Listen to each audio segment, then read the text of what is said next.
Good evening students. देखिए students, आज हम स्टार्ट करने जा रहे हैं हाइपर कॉन्जुगेशन। तो आप लोग हेडिंग लगाइए हाइपर कॉन्जुगेशन।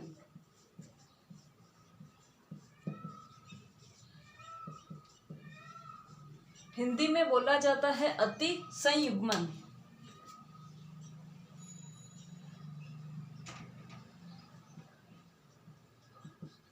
तो देखिए, आप लोग समझिएगा कि हाइपर कॉन्जुगेशन क्या होता है और कैसे स्टेबिलिटी को अफेक्ट करता है।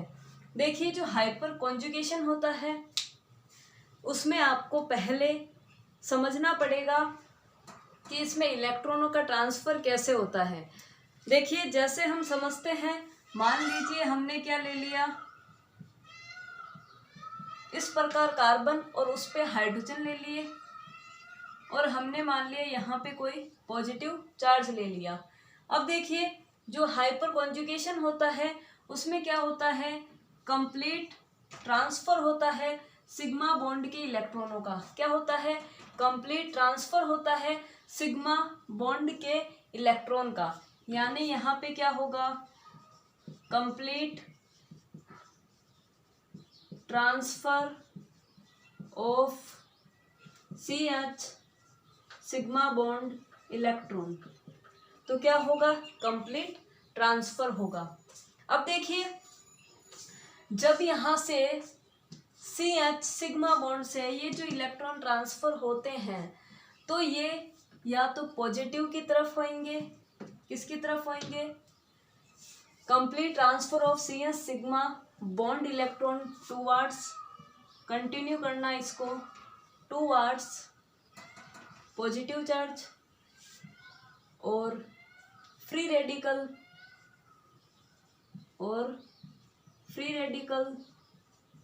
और डबल बॉन्ड।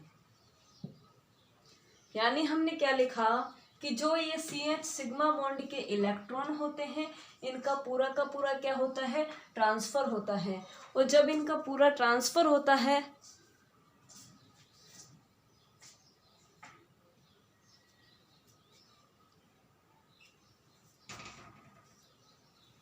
क्या होता है, इन इलेक्ट्रॉनों का पूरा ट्रांसफर होता है। और जब इन इलेक्ट्रॉनों का पूरा ट्रांसफर होगा तो कंडीशन क्या है कि वो पॉजिटिव की तरफ होगा या वो फ्री रेडिकल की तरफ होगा या वो डबल बॉन्ड की तरफ होगा। यानी कोई ना कोई पॉजिटिव, फ्री रेडिकल या डबल बॉन्ड प्रेजेंट होना चाहिए। अगर डबल बॉन्ड प्रेजेंट नहीं है, पॉजिटिव चार्ज भी प्रेजेंट नहीं है और फ्री रेडिकल भी प्रेजेंट नहीं है तो वहाँ पे हाइपर कॉन्जुगेशन पॉसिबल नहीं है।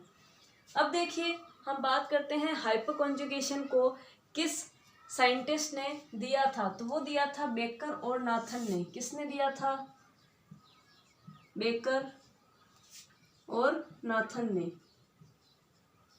बेकर और नाथन ने इस हाइपर कॉन्जुगेशन को प्रपोज किया, जिस वजह से इस इफेक्ट को हम और क्या बोल देते हैं, बेकर नाथन इफेक्ट। रेजोनेंस तो होता है बट वो रेजोनेंस क्या होगा, नो बॉन्ड रेजोनेंस। यानी यहाँ पे नो बॉन्ड रेजोनेंस होता है। क्या होता है, नो बॉन्ड रेजोनेंस होता है। और नो बॉन्ड रेजोनेंस कैसे हुआ वो अब हम लोग समझते हैं। देखिएगा आप लोग, हमने 3 कंडीशन ली है, एक पॉजिटिव चार्ज की, एक फ्री रेडिकल की और एक डबल बॉन्ड की। तो देखिए, पहली कंडीशन लेते हैं हम पॉजिटिव चार्ज की। ये हमने ले लिए यहाँ पे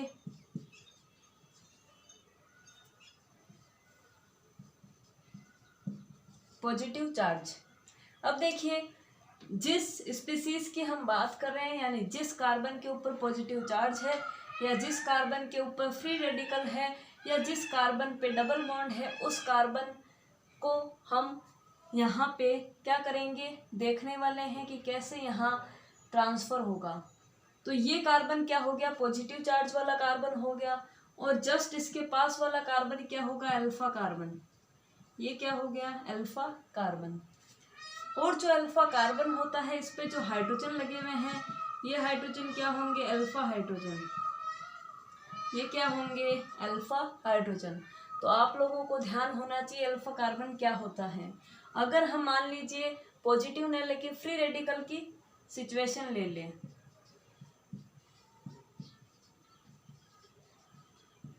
हमने इस प्रकार क्या ले लिया, फ्री रेडिकल ले लिया, तो देखिए ये तो क्या हो गया फ्री रेडिकल वाला कार्बन, ये क्या हो गया इसके पास वाला अल्फा कार्बन, ये क्या हो गया अल्फा कार्बन, और इस पे लगे हुए हाइड्रोजन क्या कहलाएंगे अल्फा हाइड्रोजन। तो ये भी आप लोगों को समझ में आ गया अल्फा कैसे देखते हैं। फिर हम एक डबल बॉन्ड वाली सिचुएशन ले लेते हैं।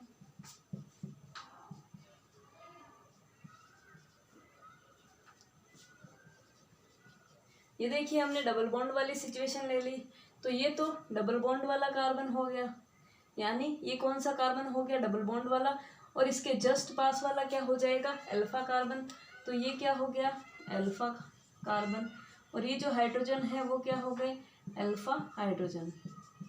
तो आई होप आप लोगों को समझ में आ गया होगा। अब देखिए ये आप लोगों ने सीख लिया अल्फा वगैरह, अब हमें क्या सीखना है कि यहाँ पे रेजोनेंस किस प्रकार होगा। तो देखिए क्या होता है, जो ये CS सिग्मा बॉन्ड है यहाँ पे आप लोग जानते हैं 2 इलेक्ट्रॉन है, कितने इलेक्ट्रॉन है 2 इलेक्ट्रॉन है, ये दोनों के दोनों इलेक्ट्रॉन क्या करेंगे इधर की साइड आएंगे, और जैसे ये इलेक्ट्रॉन इस साइड आएंगे तो ये पॉजिटिव चार्ज होगा वो क्या हो जाएगा यहाँ पे कंप्लीट हो जाएगा। तो आप लोग समझिएगा।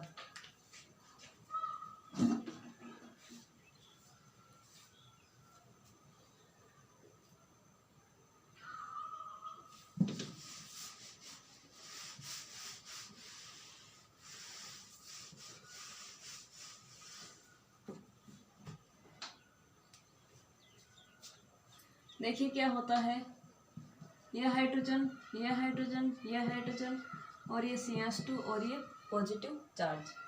अब देखिए क्या होता है, हमें पता है ये कहाँ आएगा, दोनों इलेक्ट्रॉन को लेके यहाँ पे आएगा, जैसे ये यहाँ पे आएगा तो दोनों इलेक्ट्रॉन यहाँ आ गए, इस हाइड्रोजन के पास कुछ भी नहीं बचा, यानी यहाँ पे ओनली क्या है हाइड्रोजन पे पॉजिटिव चार्ज है, ये कार्बन है, ये हाइड्रोजन है, ये हाइड्रोजन है, और यहाँ पे अब देखिए क्या आ गया डबल बॉन्ड आ गया, इस वजह से ये पॉजिटिव चार्ज क्या हो गया खत्म हो गया, और ये जो पॉजिटिव चार्ज है वो यहाँ पहुँच गया। आपको समझ में आ गया होगा। फिर देखिए हम एक और यहाँ पे सिचुएशन क्रिएट कर सकते हैं, जरूरी नहीं है ये वाले दोनों इलेक्ट्रॉन यहाँ आए, इस बार ये वाले दोनों इलेक्ट्रॉन यहाँ पे आ सकते हैं। एक बॉन्ड में कितने इलेक्ट्रॉन होते हैं 2 इलेक्ट्रॉन, जब ये दोनों इलेक्ट्रॉन यहाँ पे आएंगे तो क्या कंडीशन बनेगी, ये C इस बार ये वाला H क्या होगा पॉजिटिव चार्ज बन जाएगा, यहाँ पे क्या आ गया डबल बॉन्ड आ गया, यहाँ पे क्या आ गया H आ गया और इधर H है। फिर हम तीसरी कंडीशन भी इस हाइड्रोजन की ले सकते हैं, तो तीसरी कंडीशन हमने क्या ली, यहाँ पे क्या आएगा डबल बॉन्ड, ये हाइड्रोजन अकेला बच जाएगा और ये H और ये H।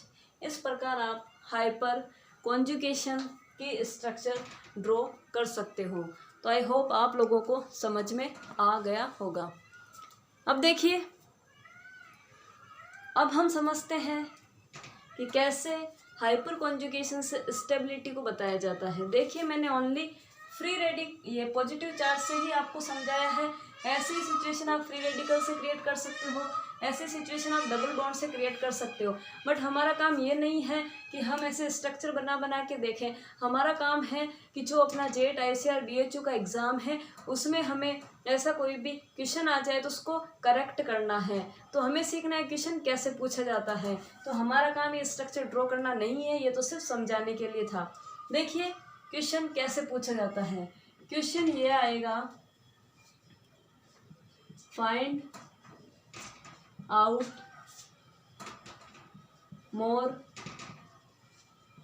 स्टेबल स्पीसीज, यानी आपको मोर स्टेबल स्पीसीज सबसे ज़्यादा स्थायी जो स्पीसीज है उसको सेलेक्ट करना है। जैसे हमने ए ऑप्शन आपको दे दिया, इस प्रकार देखिए बी ऑप्शन है हमारा यहाँ पे CS3 और ये पॉजिटिव चार्ज, यहाँ पे एक हाइड्रोजन भी है। सी ऑप्शन है हमारा CS3 CH2 और ये पॉजिटिव चार्ज। अब देखिए डी ऑप्शन है आपका नन ऑफ दीज। आप लोगों को बताना है कि कौन सा स्टेबल है।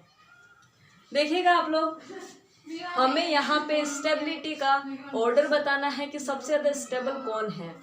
देखिए क्या होता है, हाइपर कॉन्जुगेशन की स्टेबिलिटी को हम अल्फा हाइड्रोजन से बता सकते हैं। किससे बताएंगे? अल्फा हाइड्रोजन से। यानी जितना ज़्यादा अल्फा हाइड्रोजन होगा उतना ही ज़्यादा वो कंपाउंड क्या होगा? स्टेबल होगा। क्या होगा? स्टेबल होगा।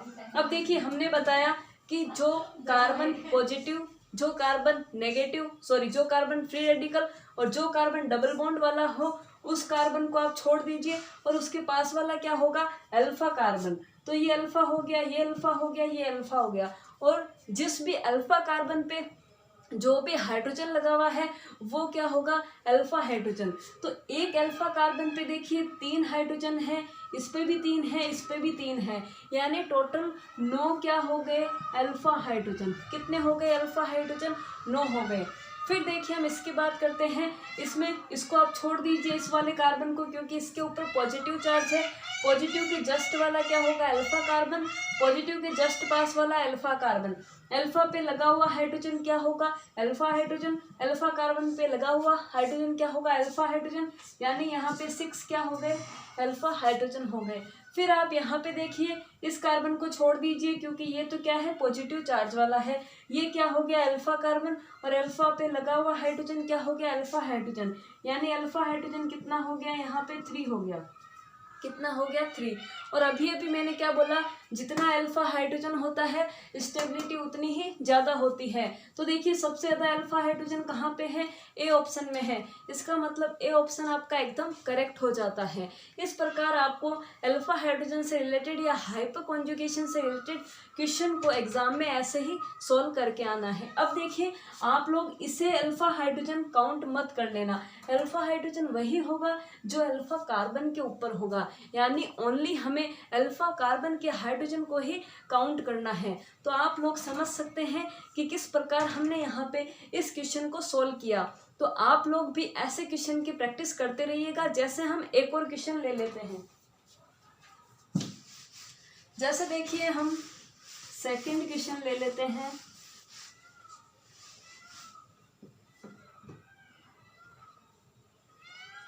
देखिए हमने मान लीजिए सेकंड क्वेश्चन लिया।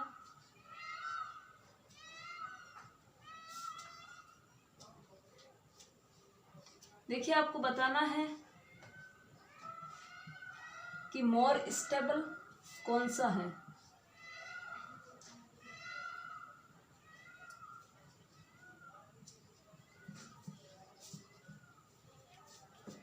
क्या क्वेश्चन है? मोर स्टेबल आपको बताना है। देखिए जब भी हाइपर कॉन्जुगेशन से रिलेटेड क्वेश्चन आ जाए तो मोर स्टेबिलिटी में आपको अल्फा हाइड्रोजन देखना है। तो यहाँ पे अल्फा हाइड्रोजन देखना है तो पहले आप उस कार्बन को टिक करिए जिस पे फ्री रेडिकल, पॉजिटिव चार्ज या डबल बॉन्ड हो। आपको क्या दिया हुआ है? फ्री रेडिकल दिया हुआ है। तो देखिए ये कार्बन क्या हो गया? फ्री रेडिकल वाला हो गया। ये कार्बन क्या हो गया? फ्री रेडिकल वाला हो गया। ये कार्बन क्या हो गया? फ्री रेडिकल, यानी ये कार्बन और ये कार्बन फ्री रेडिकल वाला कार्बन हो गया। फ्री रेडिकल के जस्ट पास वाला कार्बन क्या होता है? Alpha carbon. तो फ्री रेडिकल के पास ये वाला क्या हो गया? Alpha carbon. फ्री रेडिकल के पास ये हो गया अल्फा कार्बन। फ्री रेडिकल के पास ये अल्फा, फ्री रेडिकल के पास ये अल्फा, फ्री रेडिकल के पास ये अल्फा, फ्री रेडिकल के पास ये अल्फा, फ्री रेडिकल के पास ये अल्फा और फ्री रेडिकल के पास ये अल्फा। ये अल्फा कार्बन हो गए। अब अल्फा कार्बन के ऊपर हाइड्रोजन देखिए कितने हैं। देखिए ये कार्बन है, इस कार्बन की 2 वैलेंसी पूरी है, यानी इसके पास 2 अभी भी वैलेंसी खाली है। इसके पास भी 2 वैलेंसी खाली है। इसका मतलब एक अल्फा कार्बन पे 2 हाइड्रोजन थे, एक अल्फा पे 2 हाइड्रोजन, यानी टोटल अल्फा हाइड्रोजन कितने हो गए? 1 2 3 4। तो अल्फा हाइड्रोजन कितने हो गए आप बताइए? 4 हो गए। कितने? 4। अब आप इसको देखिए, यहाँ पे अल्फा कार्बन ये और ये है, यहाँ पे भी क्या है? हाइड्रोजन है, यहाँ पे भी क्या है? हाइड्रोजन है। अब देखिए अल्फा हाइड्रोजन कितना हो गया? 3। तो ये हाइड्रोजन 3 और 2 कितना हो गया? 5। 5 और 2 कितना हो गया? 7। फिर देखिए हम इसकी बात करते हैं, अल्फा हाइड्रोजन कितना हो गया? 2। यहाँ पे अल्फा हाइड्रोजन कितना है? 2 और यहाँ पे भी अल्फा हाइड्रोजन कितना है? 2। तो यहाँ पे अल्फा हाइड्रोजन कितना हो गया? 6 हो गया। कितना हो गया? 6। अब आप लोग बताइए सबसे ज़्यादा स्टेबल कौन है। जहाँ पे अल्फा हाइड्रोजन सबसे ज़्यादा है वो सबसे ज़्यादा स्टेबल होगा। यानी अगर स्टेबिलिटी का ऑर्डर पूछा जाए आप लोगों से, स्टेबिलिटी का ऑर्डर पूछा जाए तो सेकंड सबसे ज़्यादा स्टेबल हो गया। फिर कौन स्टेबल हो गया, 6 है इसके अंदर, तो थर्ड ज़्यादा स्टेबल। और सबसे कम स्टेबल कौन सा हो गया, फर्स्ट सबसे कम स्टेबल हो गया। यानी इस प्रकार आपको एग्जाम में अगर क्वेश्चन दिख जाए तो आपको इसी वे में क्या करके आना है, सॉल्व करके आना है। तो आज हमारा टॉपिक कंप्लीट होता है हाइपर कॉन्जुगेशन का। अब हम नेक्स्ट लेक्चर में देखेंगे कि रेजोनेंस क्या होता है और स्टेबिलिटी को रेजोनेंस कैसे अफेक्ट करता है। Thank you. बने रहिएगा हमारे चैनल के साथ, तो करते रहिएगा हमें सपोर्ट।